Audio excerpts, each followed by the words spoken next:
Baie welkom hier so by ons.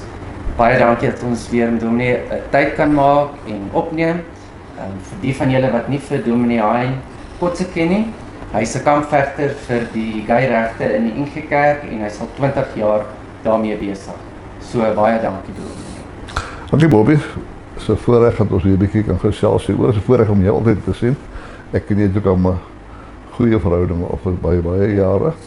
En ja, ek moet ook sê die hele kampvegter storie het maar begin by my eie dogter wat gay is. En toe ek my begin al die goed hoor wat mense sê en wat is en selfs die kerk sê, jy besef hoeveel onreg daar is. En hierdie onreg is die ding wat my vuur gee. Dit is wat my passie gee. Ja.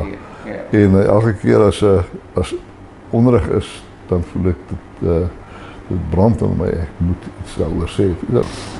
Kyk Dominee, ek het so 'n paar vrae oor die 7 gay tekste wat ons net oor wil praat.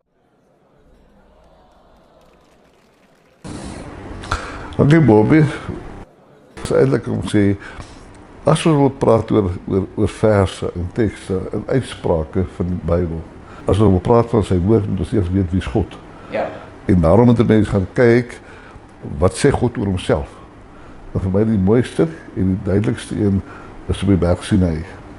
Toe Moses van die tweede keer daarin gewag het om die wet te kry, en die Here by hom gekom het, en hy gesê ek, die Here, barmhartig, genadig, lankmoedig, vol liefde en trou, en dan sê hy verder, hy vergewe sondes, maar ek spreek nie sonder meer vry nie. Ja. So in daardie paar woorde lê die hele evangelie, die embryo daarvan. Yes. En ons kan skrik nou vir die hele storie van hy spreek nie sonder meer vry nie.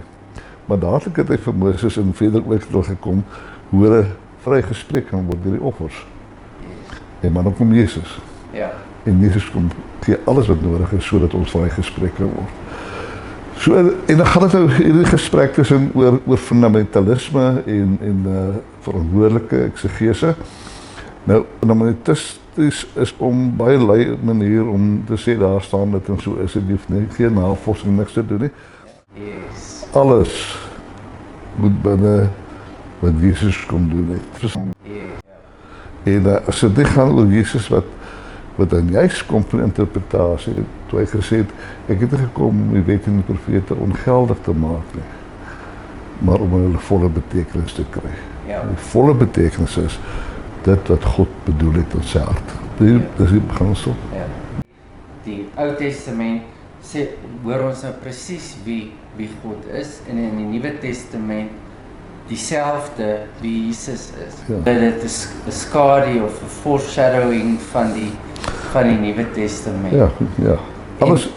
Alles byvoorbeeld alles die offers wat alles gaan na vooruitwysing na die Messias. Ja. So kom. Ja. So dit wie God is, barmhartig, genadig, lankmoedig, vol liefde en trou, moet oral in ons gesprekke onder die neerslag gee. As ek dit geïnterpreteer asof God dit nie is nie, dan wil ek kan sê dit vir my moeilik om te aanvaar is God se woord. Baie dankie Dominee. Baie dankie dat julle gekyk het. Sien julle volgende week vir episode 2.